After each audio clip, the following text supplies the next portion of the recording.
इससे पिछली कक्षा में हम लोगों ने अंडों के प्रकार, उनके वर्गीकरण तथा मैमल्स यानी स्तनपायियों के अंडों के बारे में अध्ययन किया।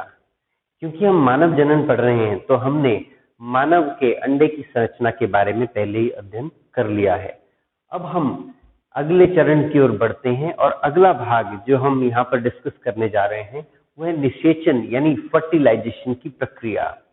सामान्यतः हम कहें फर्टिलाइजेशन में दो गैमीट मिल करके एक जाइगोट बनाते हैं। तो फर्टिलाइजेशन या निषेचन यह एक पूरी प्रक्रिया है जिसमें नर व मादा युग्मकों के संयोजन यानी उनका मिलना, जब क्या होता है उनकी मेम्ब्रेन आपस में टच करेगी या आगे उनके साइटोप्लाज्म मिक्स होंगे एवं शुक्राणु तथा अंडाणु के पूर्व केंद्रकों का समेकन। पूर्व केंद्रक क्या होते हैं? शुक्राणु और अंडाणु दोनों गैमेटोजेनेसिस की प्रक्रिया से बने हैं और दोनों ही क्या है? अगुणित कोशिकाएं हैं। अगुणित कोशिकाओं का ऐसा केंद्रक जो आगे चलकर जाइगोट का क्या बनाने वाला है? न्यूक्लियस बनाने वाला है, केंद्रक बनाने वाला है, उसे हम कहते हैं पूर्व केंद्रक। यानी शुक्राणु का जो न्यूक्लियस है उसे पूर्व केंद्रक कह रहे हैं और अंडाणु के न्यूक्लियस को भी पूर्व केंद्रक कह रहे हैं। तो युग्मकों के आपस में मिलने से लेकर के दोनों के पूर्व केंद्रों के समेकन यानी उनके फ्यूजन से, दोनों के मिलने से द्विगुणित युग्मनज बनने की प्रक्रिया यानी जाइगोट बनने तक की प्रक्रिया को क्या कहा गया है? निषेचन कहा गया है। निषेचन की प्रक्रिया में कुछ 4 भागों में हमने इसको बांट रखा है, यानी ये एक के बाद एक 4 इवेंट जो है वो यहाँ पर होते हैं। तो निषेचन में होने वाली क्रियाएं क्या क्या है? सबसे पहले है सिनगैमी। सिन का मतलब इकट्ठा हो जाना, गैमी यहाँ पर हम बात कर रहे हैं युग्मकों का संयोजन यानी उनका मिलन। तो यह युग्मकों का संयोजन कब होता है?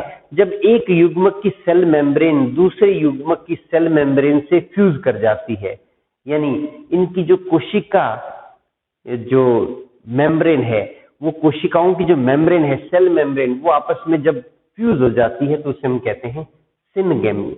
इसके पश्चात जब दोनों की सेल मेम्ब्रेन आपस में फ्यूज हो गई तो उसके बाद इनका साइटोप्लाज्म मिक्स होता है। साइटोप्लाज्म मिक्स होने के बाद में हम उसको कहते हैं कोशिका द्रव्यों का संयोजन। जैसे मान लें एक स्टेप की अगर हम बात करें तो मान लें ये नर और मादा 2 गैमीट है। हालांकि ऐसा होता नहीं, मनुष्यों में नहीं होता, केवल समझाने के पर्पज से किया गया है। मान लें ये 2 गैमीट है, ये मेल गैमीट है, ये फीमेल गैमीट है। दोनों का क्या हुआ? सिनगैमी। सिनगैमी में दोनों के क्या हुए? दोनों की मेम्ब्रेन आपस में फ्यूज हो गई। तो सिनगैमी इस पहले स्टेप को बोलते हैं, दोनों की मेम्ब्रेन का आपस में मिल जाना। इसके बाद इसका साइटोप्लाज्म आपस में मिक्स हो जाएगा, उसको क्या कहेंगे? प्लाज्मोगैमी, कोशिका द्रव्यों का आपस में संयोजन। इसके बाद कैरियोगेमी नाम का स्टेप आता है जिसमें पूर्व केंद्रकों का समेकन होता है। यानी ये एक पूर्व केंद्रक है मादा का और ये किसका? नर का। दोनों जो है वो आपस में मिल जाएंगे। मिलने के बाद एक अंतिम स्टेप आता है एम्फीमिक्सिस, यानी गुणसूत्रों का मिलान हो जाता है, उनके जोड़े बन जाते हैं। जैसे कि हमने पढ़ा था नर के शुक्राणु में 23 गुणसूत्र होते हैं, मादा के जो मैच्योर ओवम होगा उसमें भी 23 ही गुणसूत्र होंगे और ये 23 मिलकर के 46 यानी 23 जोड़े क्रोमोसोम बना देंगे। तो इसके परिणाम स्वरूप क्या हो जाएगा? यहाँ पे क्या बन जाएगा? जाइगोट बन जाएगा। इसमें कितने होंगे? आधे गुणसूत्र, इसमें भी आधे, और ये दोनों क्या हो जाएंगे? द्विगुणित जो है वो जाइगोट यानी युग्मनज का निर्माण कर देगा। तो इस पूरी प्रक्रिया को 4 चरणों में बांटा गया है। इसे हम निषेचन यानी फर्टिलाइजेशन की प्रक्रिया कहते हैं। तो आगे के भाग में हम निषेचन की प्रक्रिया के बारे में अध्ययन करने जा रहे हैं। इससे पहले ये हमने एक सेकेंडरी oocyte, ये अभी मैच्योर ओवम नहीं है।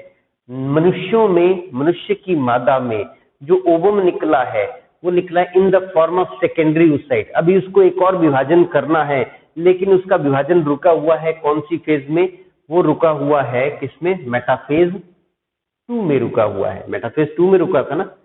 अब ये रुका हुआ सेकेंडरी oocyte ही क्या हो गया? इसका अंडोत्सर्ग हो चुका है और अंडोत्सर्ग होने के बाद में ये फैलोपियन ट्यूब में पहुंच गया है।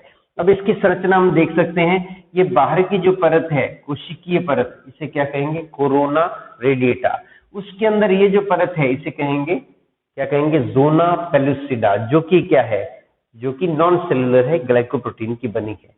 जोना पेलुसिडा तथा सेल मेम्ब्रेन के बीच में क्या है, यहां पर उपस्थित है पेरीवाइटलाइन स्पेस। और इसी पेरीवाइटलाइन स्पेस में ये जो पड़ी हुई है, ये क्या है, फर्स्ट पोलर बॉडी। क्या बोलेंगे इसको, फर्स्ट पोलर बॉडी, यानी यह है प्रथम ध्रुवीय काय।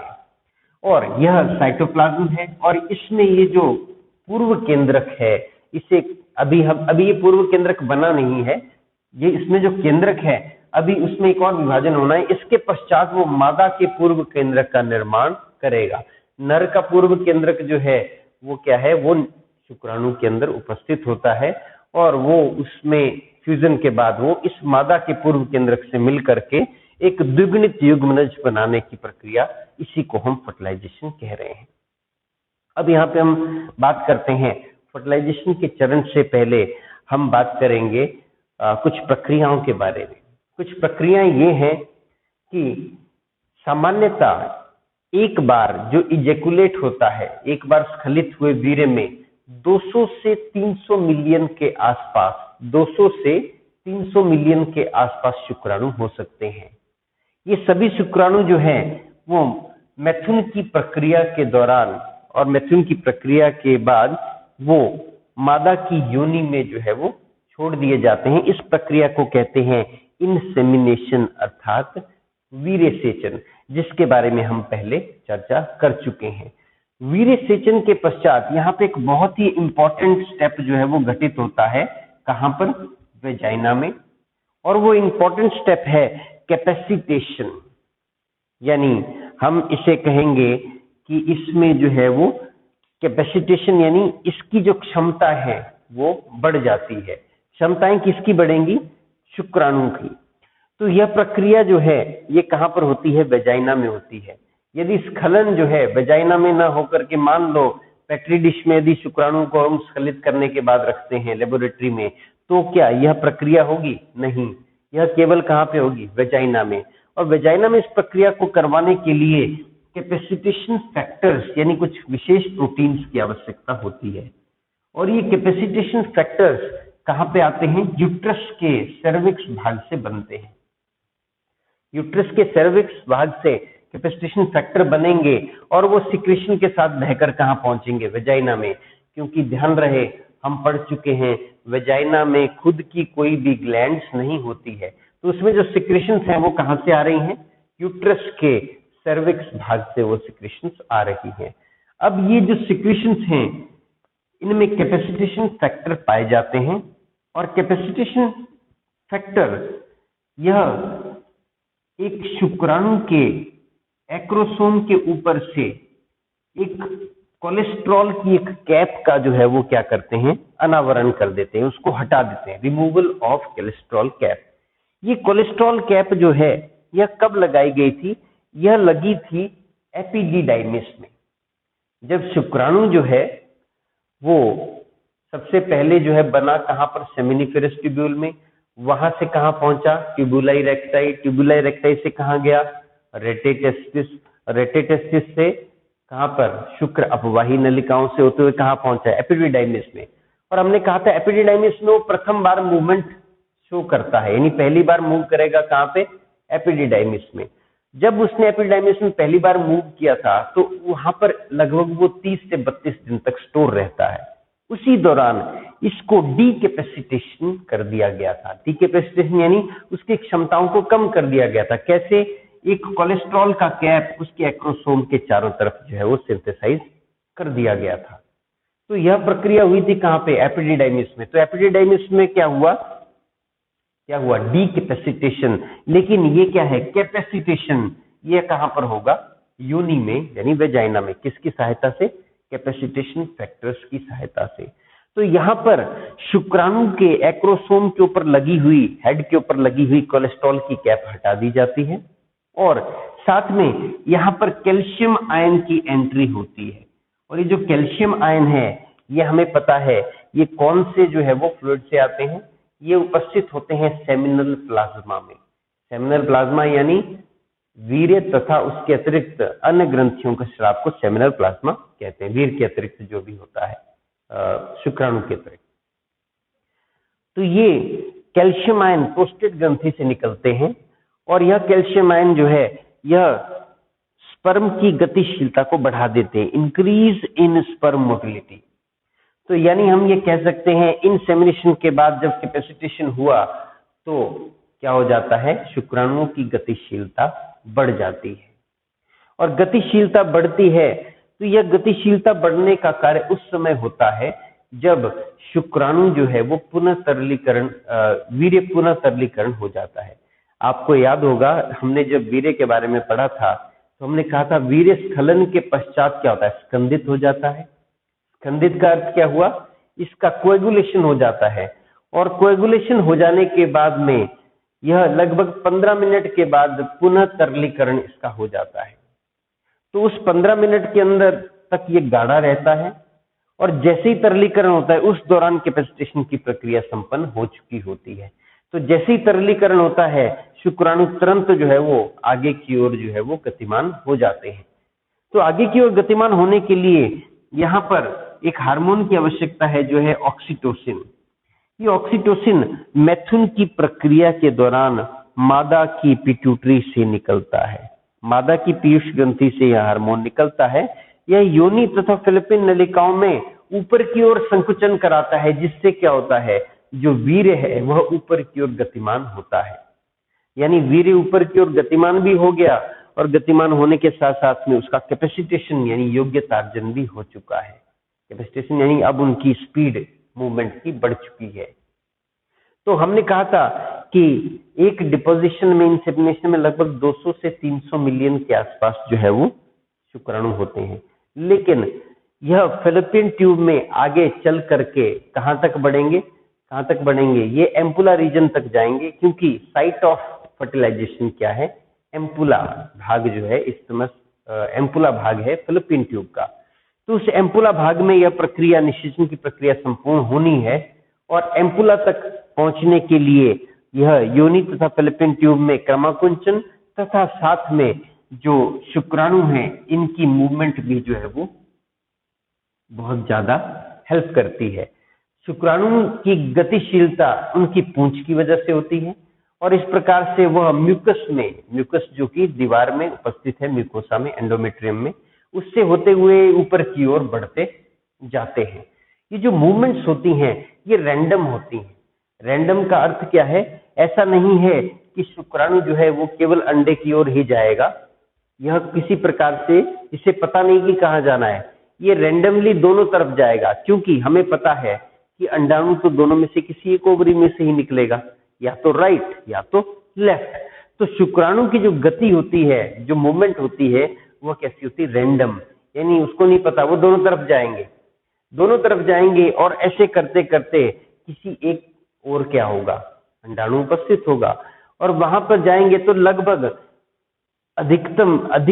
अधिकाधिक जो शुक्राणु होते हैं वो किस द्वारा खाए जाते हैं, फेगोसाइट्स के द्वारा, क्योंकि एंडोमेट्रियम एक म्यूकोसा है और म्यूकोसा में फेगोसाइट्स यानी भक्षाणु उपस्थित होते हैं। तो अधिकतम जो शुक्राणु होते हैं वो भक्षाणु द्वारा खा लिए जाते हैं, बचते हैं केवल 200 से 300, यानी 200 से 300 मिलियन के आसपास जो है वो शुक्राणु कहां से शुरू हुए थे, वेजाइना से ऊपर की ओर चलना शुरू हुए थे, लेकिन फैलोपियन नलिका तक केवल कितने पहुंचे, लगभग 200 से 300 ही पहुंचे। और उन 200 से 300 में से भी केवल एक ही क्या करेगा, निषेचन की प्रक्रिया अंततः पूरी करने वाला है।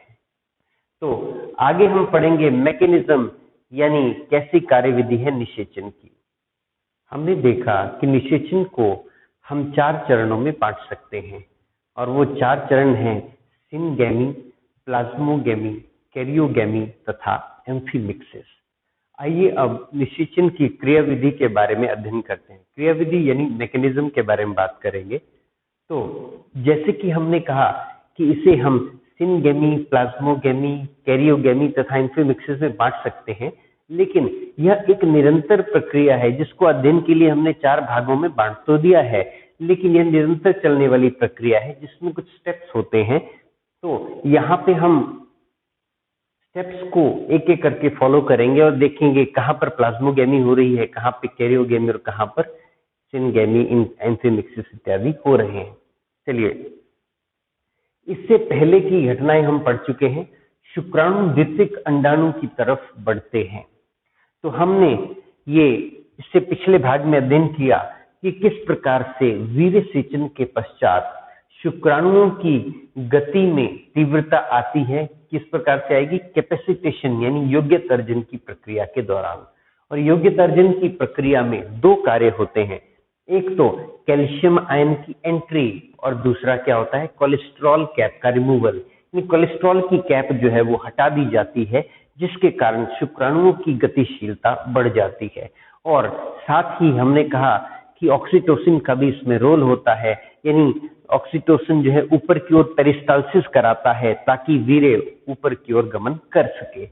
अब यहाँ पर शुक्राणु जो है वो अंडाणु, द्वितीयक अंडाणु की तरफ बढ़ रहे हैं और वे अपनी पूंछ की सहायता से म्यूकस मेम्ब्रेन जो है उसमें, एंडोमेट्रियम के म्यूकस में तैरते हुए आगे की ओर बढ़ रहे हैं।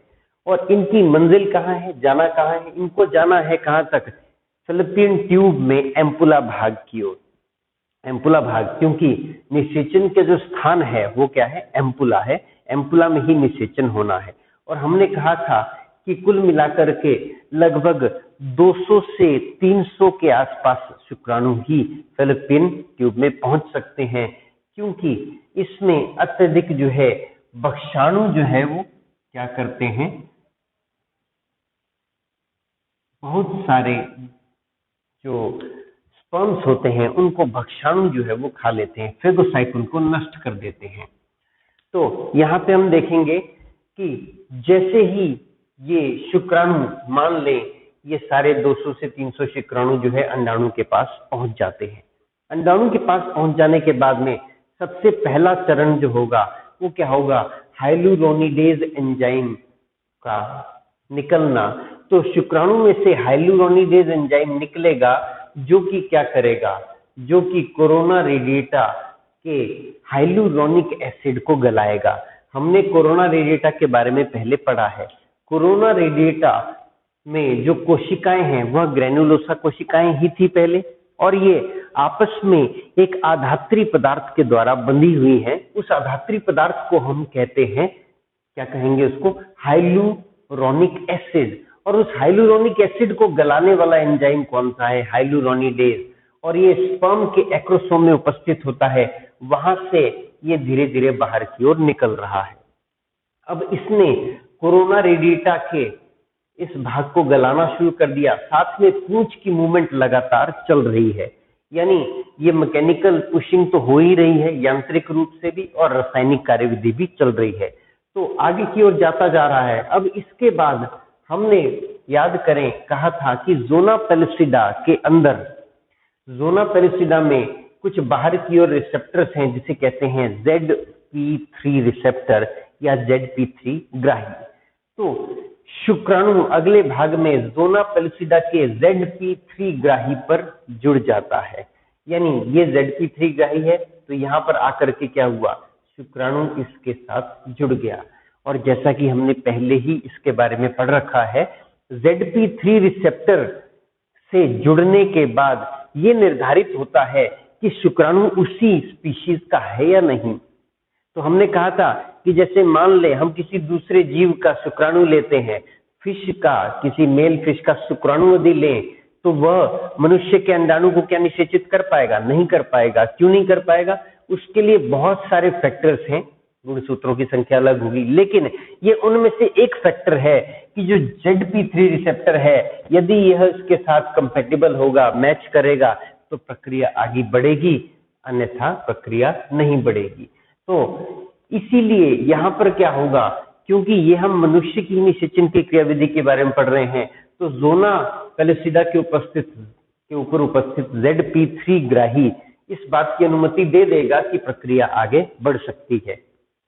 प्रक्रिया आगे बढ़ेगी तो क्या होगा, एक्रोसोमल रिएक्शन होगी, जिसमें यहां से एक्रोसिन जो है वह रिलीज हो जाएगा। एक्रोसिन का दूसरा नाम क्या होता है? जोनालाइसिन। जोनालाइसिन यानी जोना पेलुसिडा को गलाने वाला एंजाइम। तो जोना पेलुसिडा को गलाने वाला यह एंजाइम एक्रोसिन क्या करेगा? जोना पेलुसिडा को गला देगा और इस प्रक्रिया को हम कहते हैं एक्रोसोमल रिएक्शन, क्योंकि एक्रोसोम में से यही रिएक्शन मुख्यतः होता है। तो अब जोना पेलुसिडा का भेदन हो गया। अब इसके बाद सामने क्या आ गया? सेल मेम्ब्रेन आ गया।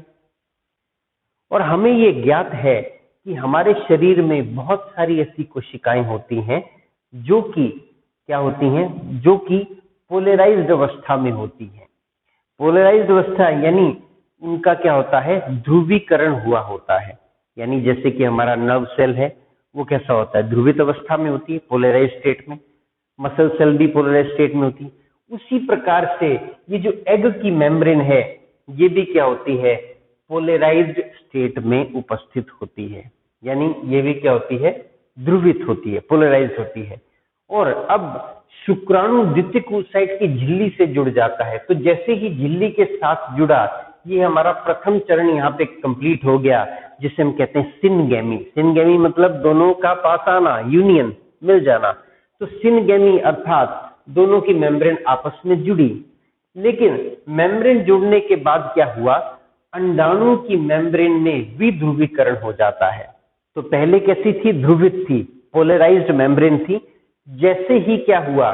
जैसे आपने पढ़ा होगा न्यूरॉन में कोई स्टिमुलस आता है तो एक पहले से ध्रुवित जो मेम्ब्रेन है वो उसका क्या हो जाता है? विध्रुवीकरण हो जाता है। तो यहाँ पर क्या हो जाएगा? यहाँ पे अंडाणु की मेम्ब्रेन का विध्रुवीकरण हो जाता है। विध्रुवीकरण होने से यह इलेक्ट्रिकल चेंज हो गया, जिसके कारण क्या हुआ? और कोई शुक्राणु जो है वो यदि इसके आसपास पहुंच गया होगा तो वो अब फ्यूज नहीं कर पाएगा। क्यों नहीं कर पाएगा? क्योंकि एक विध्रुवित मेम्ब्रेन जो है, एक डीपोलराइज्ड मेम्ब्रेन किसी दूसरे शुक्राणु से फ्यूज नहीं कर सकती। यानी मान लें 200 से 300 शुक्राणु थे, सभी ने ये दोनों चरण पूरे कर लिए और अब एक इधर से भी यहाँ से शुक्राणु जो है वो मेम्ब्रेन के पास पहुंच गया और एक शुक्राणु यहाँ से भी मेम्ब्रेन के पास मान लें पहुंच गया। अब इन दोनों में से जो शुक्राणु पहले टच कर देगा वो क्या कर देगा? वो मेम्ब्रेन को विध्रुवित कर देगा। विध्रुवित होने के कारण यदि ये मेम्ब्रेन विध्रुवित हो गई तो फिर ये इस स्पर्म के साथ फ्यूज नहीं हो पाएगी। यह एक कारण है पॉलीस्पर्मी नहीं होने का, एक कारण है। लेकिन ये जो इलेक्ट्रिकल चेंज है ज्यादा समय तक नहीं रहेगा। तो इसको हम कहते हैं फर्स्ट ब्लॉक या फास्ट ब्लॉक। ये प्रथम ऐसा ब्लॉक है जिसके कारण पॉलीस्पर्मी को रोका जाता है। यानी मनुष्य के एक अंडाणु में एक ही स्पर्म घुस सकता है और उसको निर्धारण कैसे होता है? जिसने पहले टच कर लिया मेम्ब्रेन क्या हो गई? विध्रुवित हो गई। विध्रुवित होने के बाद दूसरे के साथ में कुछ समय के लिए वो फ्यूजन नहीं कर पाती। तो इसे कहते हैं फर्स्ट ब्लॉक या फास्ट ब्लॉक। फास्ट इसीलिए क्योंकि विद्युतीय चेंजेस होते हैं तो ये बहुत ही फास्ट जो है वो होते हैं। अब इसके पश्चात अंडाणु द्वारा शुक्राणु का भक्षण कर लिया जाता है और यहाँ पे हमने लिखा है संपूर्ण शुक्राणु का। तो कुछ अन्य जीवों में यदि हम देखें तो शुक्राणु का केवल हेड पार्ट ही जो है वो एंटर करता है अंडाणु के अंदर, लेकिन मनुष्यों में पूरा का पूरा शुक्राणु जो है फेगोसाइटोसिस यानी भक्षण की प्रक्रिया द्वारा अंडाणु के अंदर पहुंच जाता है। तो ये पूरा का पूरा शुक्राणु जो है वो कहाँ पहुंच चुका है? ये इस अंडाणु के साइटोप्लाज्म के भीतर पहुंच चुका है। और अब यहाँ पर यदि हम देखें अगले भाग में, द्वितीयक oocyte में अर्धसूत्रण 2 पूरा हो जाता है, जिसे ओवम और द्वितीय विध्रुवीय काय जो है वो बन जाते हैं। अब यह प्रक्रिया जो है हमें ये पता है कि ये जो सेकेंडरी oocyte है यह रुकी हुई अवस्था में है। जब यह रुकी हुई अवस्था में है तो इसके साइटोप्लाज्म में कुछ प्रोटीन है और वो कुछ प्रोटीन जो है उनको कहा जाता है मेटाफेस प्रमोटिंग प्रोटीन, MPF या मेटाफेस प्रमोटिंग फैक्टर्स। तो मान लें यहाँ पर हमने एक ग्राफ बनाया, ये है MPF की कंसंट्रेशन और ये है एपीसी की कंसंट्रेशन। ये दो प्रकार के जो है वो क्या होते हैं, केमिकल पाए जाते हैं साइटोप्लाज्म में। हम बात कर रहे हैं कि शुक्राणु अंदर चला गया है, शुक्राणु के अंदर जाने के बाद साइटोप्लाज्म में एमपीएफ और एपीसी नाम के दो प्रोटीन हैं। एमपीएफ ज्यादा मात्रा में है और एपीसी कम मात्रा में है। एमपीएफ का अर्थ है मेटाफेज प्रमोटिंग फैक्टर, यानी यदि जब तक ये प्रोटीन ज्यादा है तब तक यह सेकेंडरी oocyte मेटाफेज में अरेस्टेड है, यानी ये मेटाफेज में ही रहेगा। और एपीसी का अर्थ है एनाफेज प्रमोटिंग कॉम्प्लेक्स, या प्रोटीन है, तो ये एनाफेज प्रमोटिंग कॉम्प्लेक्स कम है, तो जब तक ये कम है तब तक ये एनाफेज में नहीं जाएगा, मेटाफेज में ही रुका हुआ है। लेकिन शुक्राणु जब पूरी तरह से अंदर आ जाता है, शुक्राणु के अंदर आने से इनकी सांद्रता, इनकी कंसंट्रेशन बदल जाती है, एमपीएफ का मात्रा घट जाती है और एपीसी बनता है और एपीसी की मात्रा बढ़ जाती है। इसके कारण अब क्या हो गया, जब तक एमपीएफ ज्यादा था, मेटाफेज प्रोमोटिंग फैक्टर था, तब तक ये विभाजन रुका हुआ था सेकेंडरी oocyte का, ठीक है। और अब क्या हो गया है, अब एमपीएफ कम हो गया, एपीसी बढ़ गया, अब ये विभाजन आगे चल सकता है, एनाफेज हो सकती है। साथ ही ये जो शुक्राणु है इसने अपना सेंट्रियोल भी दे दिया, और ये सेंट्रियोल जो है वो विभाजन करके क्या करेगा, पोल बनाएगा, और ये इसका न्यूक्लियस है। यानी ये जो सेकेंडरी oocyte था यह विभाजित करेगा और एक और छोटी सी क्या बनाएगा, पोलर बॉडी बनाएगा। तो इसको हमने यहाँ प्रदर्शित कर दिया, जो कि क्या हो जाएगा, बाहर की ओर धकेल दी जाएगी, अनइक्वल डिवीजन हो जाएगा फिर से साइटोप्लाज्म का। तो यहाँ पर समझें कि जैसे अंडाणु द्वारा शुक्राणु का भक्षण हुआ, यानी जैसे ही शुक्राणु अंडाणु के साइटोप्लाज्म के अंदर पहुंचा, तो इसके अंदर पहुंचने के कारण क्या हुआ, द्वितीयक oocyte में अर्धसूत्रण 2 पूरा हो जाता है। अर्धसूत्रण 2 पूरा होने के लिए जो प्रोटीन उत्तरदायी थे, वो एमपीएफ में जो था वह उसको रोके हुए रखने के लिए उत्तरदायी था, वह टूट गया और एपीसी बन गया, यानी वो मेटाफेज से अब एनाफेज में चला गया। अब एनाफेज में चला गया तो क्या हो गया, विभाजन पूरा हो गया।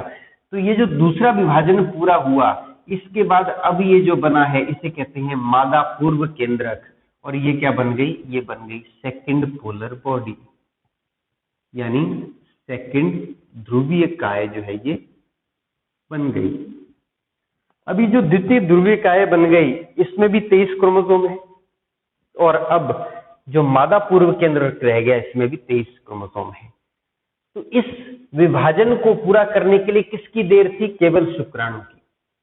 शुक्राणु आया तभी यह विभाजन पूरा हुआ, क्योंकि शुक्राणु के आने से क्या हो रहा है, एक तो ये प्रोटीनों में परिवर्तन हो रहा है, और दूसरा शुक्राणु के आने से ही क्या होता है, इसको सेंट्रियोल मिलता है, जिसके कारण विभाजन पूरा होता है। तो द्वितीयक oocyte का जो है विभाजन हो चुका है, और विभाजन कम पूरा होने के साथ साथ में क्या बन गया, द्वितीय ध्रुवीय काय बन गई तथा ओवम बन गया। अब ये ओवम जो है ये परिपक्व ओवम है, मैच्योर ओवम है। तो हम कहते थे कि ओवम मादाओं में रिलीज होता है किस फॉर्म में, सेकेंडरी oocyte में, लेकिन एक और विभाजन पूरा करने के बाद अब ये मैच्योर ओवम बन गया है। और ये विभाजन जो है वो निषेचन के बाद ही पूर्ण होता है। निषेचन के बाद, और अभी न्यूक्लियस मिले नहीं है, उससे पहले ही यह पूरा हो गया है। अब आप ध्यान दें कि ज़ोना पेलुसिडा में कॉर्टिकल रिएक्शन द्वारा संरचनात्मक बदलाव आते हैं। यह एक बहुत महत्वपूर्ण प्रक्रिया है। इससे निषेचन झिल्ली का निर्माण होता है तथा इसी को सेकंड ब्लॉक तथा स्लो ब्लॉक कहा जाता है। अब यहाँ पे मान लें ये साइटोप्लाज्म है किसका, oocyte का। इसके बाहरी भाग में इस प्रकार से इसे कहते हैं कॉर्टिकल रीजन। यहाँ पे ढेर सारी क्या होती हैं, कॉर्टिकल वेसिकल्स उपस्थित होती हैं। कौन सी वेसिकल्स उपस्थित होती हैं, कॉर्टिकल वेसिकल्स उपस्थित होती। अब ये मान लें बाहर की ओर उपस्थित है। शुक्राणु अंदर जा चुका है, और शुक्राणु के अंदर जाने के बाद में एक तरफ से तो क्या हो गया, ये विभाजन, सेकंड मियोटिक विभाजन पूरा हो रहा है। दूसरी तरफ से उसी समय बाहर की ओर क्या हो रहा है, कॉर्टिकल रिएक्शन की शुरुआत हो जा रही है। कॉर्टिकल रिएक्शन में ये जितने भी कॉर्टिकल दाने हैं, ग्रेन्यूल्स हैं या कॉर्टिकल वेसिकल्स हैं, ये बाहर की ओर चलना शुरू हो जाती हैं, धीरे धीरे बाहर की ओर जाना शुरू हो जाती हैं। बाहर की ओर जाएंगी तो ये क्या करेंगी, ध्यान दें, ये मान लें, अब इस छोटे से भाग को हम यहाँ पर एनलार्ज कर रहे हैं, इतने से भाग को, तो इसमें मान लें ये एक मेम्ब्रेन है। मेम्ब्रेन के बाहर क्या होता है, ज़ोना पेलिसिडा उपस्थित होती। ये मान लें मेम्ब्रेन है, मेम्ब्रेन के बाहर ये पेरी व्हाइट लाइन स्पेस होता है, इसके बारे में हम पहले पढ़ चुके हैं। और ये बाहर की तरफ क्या है, ज़ोना पेलिसिडा, और ये क्या है, सेल मेम्ब्रेन। मान लो अंदर से एक वेसिकल आती है जिसमें कुछ पदार्थ भरा हुआ है, तो इस प्रकार से जब ये वेसिकल्स बाहर की ओर जाना शुरू होती हैं तो ये किससे मिल जाएंगी, ये मेम्ब्रेन के साथ फ्यूज कर जाती हैं और अपने जितने भी कंटेंट होते हैं उनको कहाँ डाल देती हैं, पेरी व्हाइट लाइन स्पेस में। पेरी व्हाइट लाइन स्पेस में एक नई जो है वो मेम्ब्रेन बन जाती है। इस नई मेम्ब्रेन को कहते हैं निषेचन झिल्ली या फर्टिलाइजेशन मेम्ब्रेन। इसे क्या कहेंगे, निषेचन झिल्ली या इसे फर्टिलाइजेशन मेम्ब्रेन भी कहते हैं। तो अब क्या हुआ, द्वितीयक oocyte में दूसरा विभाजन पूरा हो रहा है और दूसरी ओर क्या हो गया, निषेचन झिल्ली का निर्माण हो गया। निषेचन झिल्ली के निर्माण की वजह से ये जो ज़ोना पेलिसिडा थी ये और भी अब कठोर हो गई है। यानी हमने यहाँ पर ध्यान दें क्या लिखा था कि ज़ोना पेलिसिडा में कॉर्टिकल रिएक्शन द्वारा संरचनात्मक बदलाव होते हैं तथा निषेचन झिल्ली का निर्माण होता है। तो दो चीजें यहाँ पर हुई, जब ये वेसिकल अंदर से बाहर की ओर आई तो एक तो नई झिल्ली बन गई, इसे क्या कहा, निषेचन झिल्ली, क्योंकि सभी वेसिकल ने अपने कंटेंट कहाँ डाल दिए, पेरी व्हाइट लाइन स्पेस में डाल दिए।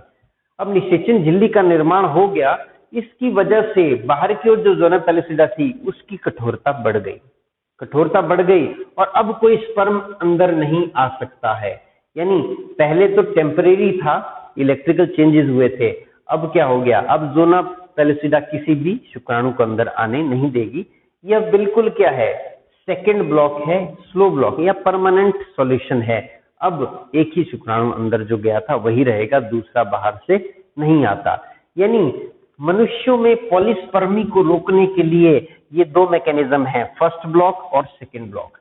फर्स्ट ब्लॉक में हम क्या कहेंगे, इलेक्ट्रिकल चेंजेस हो रहे हैं, विध्रुवीकरण हो रहा है मेम्ब्रेन का, और सेकंड ब्लॉक में हम क्या कहेंगे, निषेचन झिल्ली का निर्माण तथा ज़ोना पेलिसिडा की संरचना में परिवर्तन आ जा रहा है। अब इस कार्य के बाद में नंबर 10 पॉइंट अगर हम बात करें, इसके बाद है प्लाज्मोगेमी, कैरियोगेमी तथा इंफोमिक्सिस। यानी यहाँ पर जब मेम्ब्रेन फ्यूज हुई तो इसे कहा था हमने सिनगेमी के बाद में अब ये धीरे धीरे क्या होगा, इसके पदार्थ अंदर घुलेंगे तो दोनों के साइटोप्लाज्म मिलेंगे, इसे क्या कहेंगे, प्लाज्मोगेमी के बाद दोनों के पूर्व केंद्रक मिलेंगे, इसे क्या कहेंगे, कैरियोगेमी, और अंत में उनके जो गुणसूत्र हैं वो भी मिक्स होंगे, इसे क्या कहेंगे, एम्फीमिक्सिन। और इसी के साथ जाइगोट का निर्माण होगा और क्या हो जाएगा, और निषेचन की प्रक्रिया पूर्ण हो जाएगी। तो यहाँ पर हमने निषेचन की प्रक्रिया के बारे में पढ़ा और निषेचन की प्रक्रिया को एक बार हम फिर से देख सकते हैं। उसके बाद हम देखेंगे शुक्राणु का क्या आगे फेट होता है, उसके बारे में हम चर्चा करेंगे। तो ध्यान दें, सबसे पहले शुक्राणु द्वितीयक अंडाणु की तरफ बढ़ते हैं और रास्ते में भक्षाणु उनको क्या करते हैं, उनका भक्षण करते हैं। भक्षाणु जो है उनको नष्ट कर रहे हैं। भक्षाणुओं ने शुक्राणु को नष्ट किया। फेगोसाइट जो है वो एंडोमेट्रियम के अंदर जो म्यूकस मेम्ब्रेन है उसमें पाए जाते हैं और वो क्या करते हैं, जाते हुए शुक्राणुओं को पकड़ रहे हैं।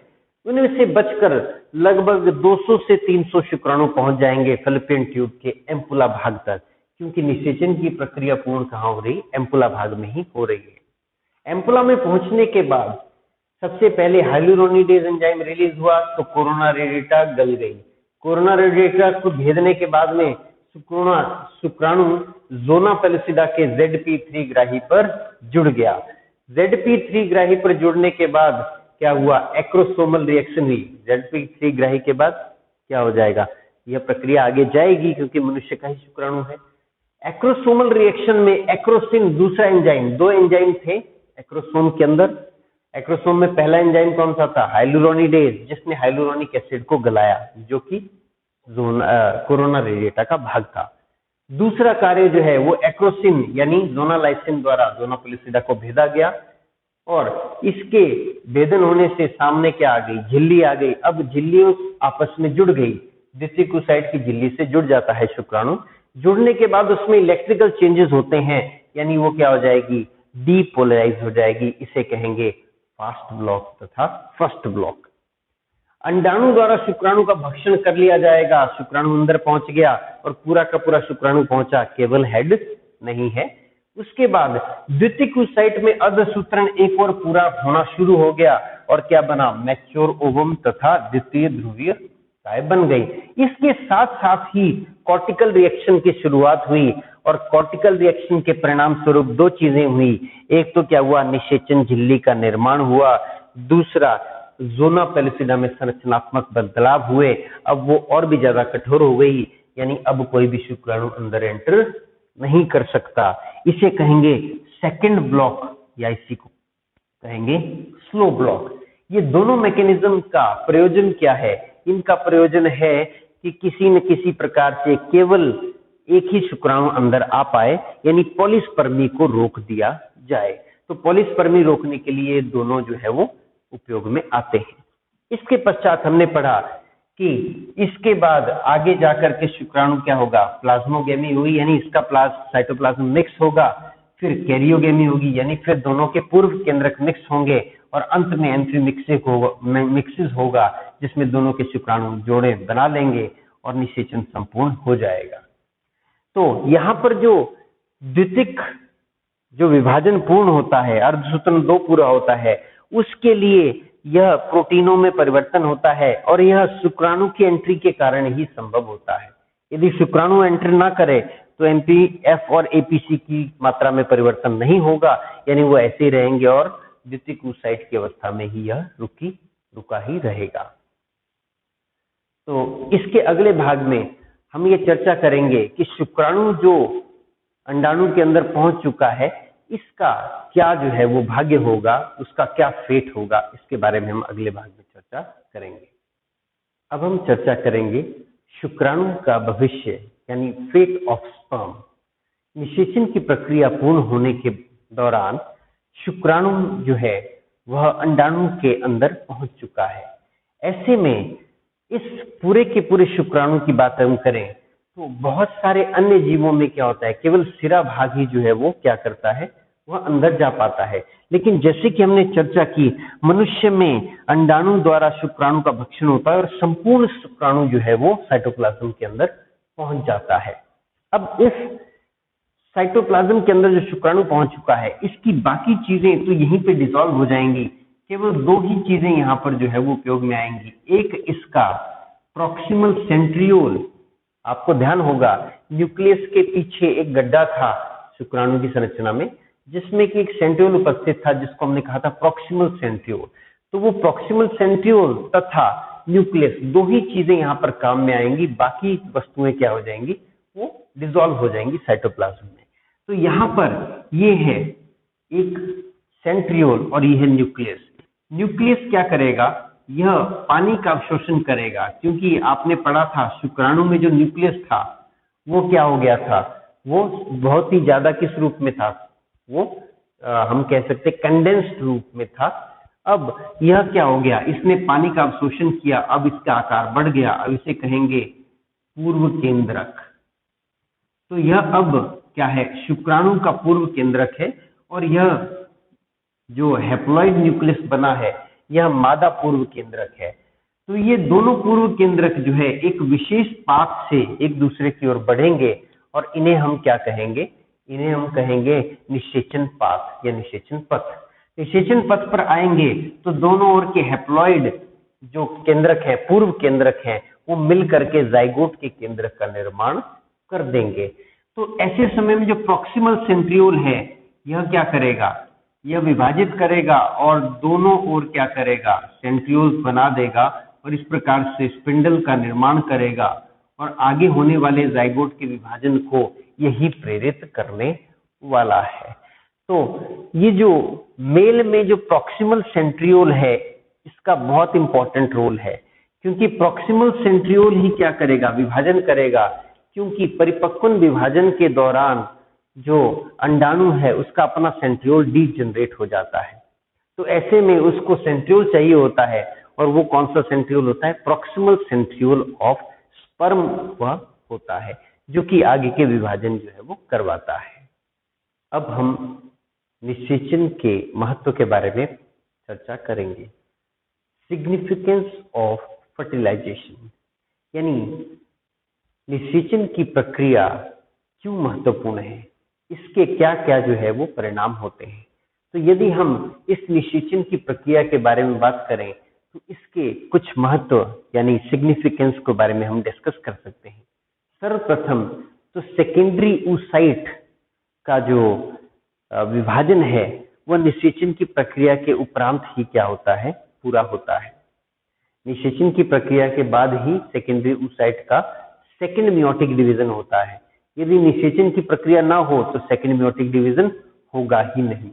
इसके अतिरिक्त दूसरा, निषेचन की प्रक्रिया के दौरान ही जो अगुणित युग्मक है वह द्विगुणित कोशिका यानी युग्मनज में बदलते हैं। तीसरा जो इसका महत्व है वो ये है कि शुक्राणु का सेंट्रियोल ही आगे चलकर जाइगोट में विदलन कराएगा, क्योंकि जो अंडाणु है उसका खुद का सेंट्रियोल डीजनरेट हो चुका है और सेंट्रियोल जो है वह निषेचन की प्रक्रिया से ही प्राप्त होता है। इसके अतिरिक्त अगर हम देखें तो नर और मादा दोनों के लक्षण जो है वो संतति में इसी निषेचन की प्रक्रिया के द्वारा आते हैं। और एक और सिग्निफिकेंस हम डिस्कस कर सकते हैं, नंबर 5, वो है कॉर्टिकल रिएक्शंस। कॉर्टिकल रिएक्शंस जो कि निषेचन की प्रक्रिया के दौरान ही होती है, वो निषेचन की प्रक्रिया के दौरान ही कॉर्टिकल रिएक्शन की वजह से केवल एक ही शुक्राणु जो है वो अंडाणु के भीतर प्रवेश कर पाता है। यानी हम ये कह सकते हैं कि निषेचन की प्रक्रिया अन्य शुक्राणुओं के भीतर, अंडाणु के भीतर आने की प्रक्रिया को रोक देती है। यानी हम कहते हैं कि पॉलीस्पर्मी को रोक देती है। तो इस भाग में हमने निषेचन की प्रक्रिया और उससे संबंधित कुछ चर्चाएं की, जैसे कि हमने डिस्कस किया कि क्या क्या चरण थे निषेचन की प्रक्रिया में, कितने भागों में बांटा गया था और किस प्रकार से इस प्रक्रिया के दौरान जाइगोट का जो है वो निर्माण होता है और इसका महत्व क्या क्या रहता है।